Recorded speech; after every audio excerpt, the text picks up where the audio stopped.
Re-bienvenue sur le podcast Altitude. Aujourd'hui, on parle de comment optimiser sa santé et sa productivité.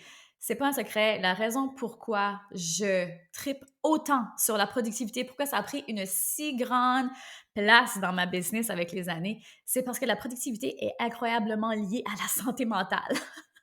Oh oui, parce que lorsqu'on est plus productif, lorsqu'on apprend à éliminer les sources d'énergie drainantes dans notre vie, lorsqu'on apprend à mettre le focus sur ce qui est vraiment important, qu'on réussit à faire de la place dans son horaire, qu'on est donc plus heureux au travail, plus performant d'une certaine façon au travail, ben, notre santé mentale a clairement des répercussions positives. On se sent plus heureux, on se sent plus créatif dans notre travail et dans notre vie personnelle aussi. On se sent mieux, on se sent plus épanoui. Donc, la productivité pour moi, là, c'est pas une façon de devenir une machine dans son entreprise, mais tout le contraire. C'est une façon de devenir plus humain dans son entreprise, de justement avoir tellement de place. Parce que c'est ce qui arrive hein, souvent en entrepreneuriat, c'est qu'on finit par se retrouver avec plus de place dans l'horaire. Et la première chose qui part quand on est entrepreneur, c'est prendre soin de soi. C'est la routine de santé quotidienne. C'est la première chose qui prend le bord quand on devient entrepreneur parce que notre entreprise prend énormément de place. Donc là, on commence à, on s'entourloupe dans des fausses croyances de dire, ben là, si je prends du temps pour m'entraîner, je vais avoir moins de temps pour travailler. J'ai pas le temps. Puis là, on essaie de jongler entre la famille, le travail. Donc, ça fait beaucoup de choses en même temps. Donc, aujourd'hui, je vais vous donner des pistes pour essayer de rétablir l'équilibre là-dedans. Très clairement, on en parle en productivité féminine, mais je veux vous donner des clés ici pour que vous soyez capable déjà d'appliquer ça dans votre vie. Donc, ce que j'aime vraiment faire, moi, c'est des petits tests dans la vie. Hein? J'aime me poser des questions. Vous savez, l'introspection, c'est quelque chose qu'on parle énormément ici aussi. Donc, c'est ce qu'on va faire. Première chose, OK? On va commencer avec la sphère de la santé. Je veux que vous vous notiez sur 1 à 10. Donc, 1 étant mort, près de mort. J'espère qu'il n'y a personne qui est 1. Et 10, de l'autre bout de la ligne, qui est je suis pleine d'énergie, je me sens en pleine santé, je me sens vibrante, je me sens optimisée. Donc, de 1 à 10, vous sentez comment? Est-ce que c'est comme un... Puis là, tout de suite, immédiatement, est-ce que c'est un 3, pas trop d'énergie? Ou est-ce que c'est comme, ben c'est un 6, là, ouais, j'ai pas pire d'énergie, mais peut-être le soir, là, je manque d'énergie, tu sais. Donc, vous êtes où sur cette sphère-là? Et un coup que vous aurez eu la note, je veux que vous vous posiez la question, pourquoi? Pourquoi vous êtes rendu là? Pour quelle raison? Parce que le but, c'est toujours de s'améliorer. C'est jamais la recherche de la perfection, j'en parle souvent aussi, mais c'est toujours dans le but de s'améliorer. Donc, si mettons que vous filez comme un 3, ben, c'est peut-être de se demander, OK, ben, est-ce que c'est mon sommeil qui est la cause? Est-ce que c'est ma nutrition qui est la cause? Est-ce que c'est parce que je suis une people pleaser et j'arrive pas à dire non, puis je fais passer les besoins de tout le monde avant? Est-ce que c'est parce que je suis trop anxieuse, je laisse des pensées prendre trop de place dans ma tête. Est-ce que c'est quoi? Quel est le problème et qu'est-ce que vous pouvez éliminer tout de suite dans votre vie? Vous le savez. Souvent, on le sait, mais on veut juste pas le voir. Puis, hein, soit l'ego embarque, soit la tête embarque, mais vous le savez. Qu'est-ce que vous pouvez changer tout de suite au niveau de votre santé pour faire une différence? Moi, je le sais, là, puis je le fais souvent, ce petit scan-là. Là, par exemple, bon, je suis dans la file d'attente à l'épicerie. Bon, là, je vais me demander, bon, comment je me sens? Ou le soir, tu sais, justement, avec le journal de vie, le soir et le matin. C'est plus le soir, là, pour vrai que je vais me poser cette question-là, parce que le soir, je fais plus comme un scan, c'est par rapport à ma journée. Le matin, moi, je me lève, je suis pas mal toujours énergique. Peut-être que oui, les matins, que quand je me lève, je suis moins énergique, que j'ai plus tendance à me poser cette question-là. Mais chaque jour de faire un scan, c'est vraiment important parce que ça vous permet de rectifier la situation. Moi, quand je vois que je me sens trop fatiguée, je suis comme, bon, est-ce que j'ai exagéré dernièrement sur ma nutrition? Peut-être que hein, des fois, je me laisse un peu aller. Là, c'est surtout hein, l'été qui est là. Donc, on va un peu manger plus de barbecue, puis des sorties, puis on va aller au resto. Fait que, tu sais, des fois, ça peut être ça, mais vu que pas, ça a une influence, moi, en tout cas, sur mon niveau d'énergie, puis on est tous humains, donc clairement, ça a une influence sur tout le monde. Donc, de faire un petit scan, OK, peut-être que je pourrais rectifier ma nutrition. Peut-être que je me couche trop tard dernièrement. Peut-être que je pourrais rectifier ça. Donc, qu'est-ce que je peux changer pour amener vraiment une belle différence? Ensuite, on va aller du côté de la productivité. Donc, dans votre entreprise, dans votre travail, comment est-ce que vous vous sentez tout de suite sur une échelle de 1 à 10? Est-ce que de 1, ça pourrait être vraiment distraite, genre vous avez de la difficulté à vous concentrer, vous êtes beaucoup dans la procrastination, il n'y a rien qui avance, versus 10 qui serait comme wow, je suis vraiment sur mon X, ça avance, les projets, ça débloque, let's go, je me sens vraiment bien, énergisée dans ma business, ça roule.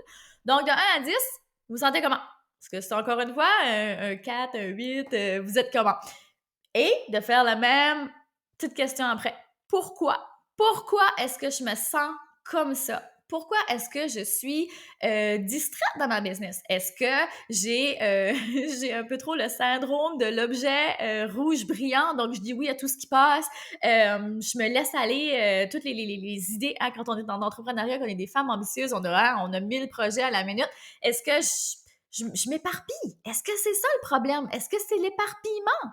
Est-ce que c'est, encore une fois, le même syndrome du people pleaser, comme je disais tantôt pour la santé? Est-ce que je veux tellement plaire à tout le monde que je dis oui à tout? Je prends des projets que j'aurais pas dû prendre, je dis oui à des collaborations que j'aurais pas dû dire oui.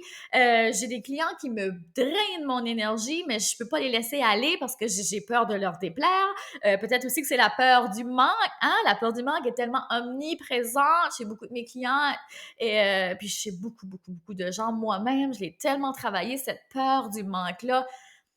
Ça, là, c'est quelque chose que je vais mettre en lumière. Là, je pense que je vais élaborer sur ce point-là parce que la chère peur du manque peut tellement nous pourrir la vie.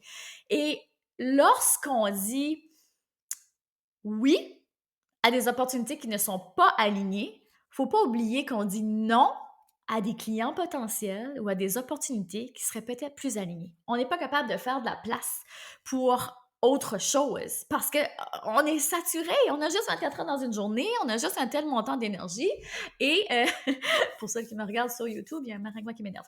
Tu sais, là, on dit oui à tout le monde, mais non à soi. Donc, à quoi et à qui est-ce que vous dites oui et à quoi ou à qui est-ce que vous renoncez lorsque vous faites ça? Donc, posez-vous cette question-là. Et ça, moi, je trouve que ça a été énormément aidant et rassurant d'une certaine façon. Parce que, justement, j'étais pris dans ce cercle vicieux-là de si je dis non à un tel client ou à un tel projet, ben, ça risque de me bloquer, tu sais, je veux pas, c'est de l'argent, tu sais, si je dis non à une opportunité, celle-là, et c'est quand même assez payant. Oui, mais quand on pense au niveau de ta santé physique, mentale, quand tu prends quelque chose ou un client ou un contrat qui n'est pas aligné puis qui va te brûler ton énergie, te drainer ton énergie, ça va te coûter pas mal plus cher au final que si tu t'aurais écouté.